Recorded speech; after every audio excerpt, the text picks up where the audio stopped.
കോഴിക്കോടൻ cool ബാറിലെ original അവിൽ മിൽക്കിൻ്റെ റെസിപ്പിയാണ് ഷെയർ ചെയ്യുന്നത്. കൂൾ ബാറിലെ അതേ സ്റ്റൈലിലും അതേ ടേസ്റ്റിലും അവിൽ മിൽക്ക് എങ്ങനെ തയ്യാറാക്കാൻ നോക്കാം. ഞാൻ അക്ബർ, വെൽക്കം ടു രുചി ലാബ്. ആദ്യം തന്നെ ഇതിലേക്ക് വേണ്ട അവിലൊന്ന് റോസ്റ്റ് ചെയ്തെടുക്കണം. ഇതുപോലെ നല്ല ക്രിസ്പി ആക്കി എടുക്കണം കേട്ടോ. ഇനി 4 മൈസൂർ പഴം കട്ട് ചെയ്തിട്ട് ഇതുപോലൊരു സ്റ്റീൽ മഗ്ഗിലിട്ട് കൂടെ പഞ്ചസാരയും ചേർത്ത് തവി വെച്ച് ഈ സ്റ്റൈലിൽ ഒന്ന് റൊട്ടേറ്റ് ചെയ്തിട്ട് നന്നായിട്ട് ഉടച്ചെടുക്കാം. ഇനി 2 ഗ്ലാസ് എടുത്ത് വെച്ചിട്ട് അതിലേക്ക് ഒരേ അളവിൽ പഴം ഇട്ട് കൊടുത്തിട്ട് കൂടെ നമ്മൾ റോസ്റ്റ് ചെയ്ത് വെച്ചിട്ടുള്ള അവിലും 2 ഗ്ലാസ്സിലും ഒരുപോലെ ഇട്ട് കൊടുക്കാം. ഇതിലേക്ക് ഇനി പാല് ഇങ്ങനെ ഒഴിച്ചു കൊടുക്കണം. പാലിന് നല്ല തണുപ്പ് വേണം കേട്ടോ. ഞാനിത് കുറച്ച് സമയം ഫ്രീസറിൽ വെച്ച് നന്നായിട്ട് തണുപ്പിച്ചതാണ്. നല്ലൊരു ക്രഞ്ചി ഫീൽ കിട്ടുന്നതിന് വേണ്ടിയിട്ട് ഇതുപോലെ കുറച്ച് പഞ്ചസാര കൂടി 2 ഗ്ലാസ്സിലും ചേർത്ത് കൊടുക്കാം.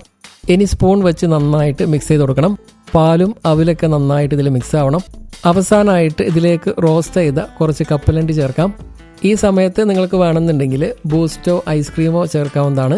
പല കൂൾ ബാറിലും പല രീതിയിലാണ് അവിൽ മിൽക്ക് തയ്യാറാക്കുന്നത്. ഈ രീതിയിൽ ഒരു തവണ ട്രൈ ചെയ്ത് നോക്കാം.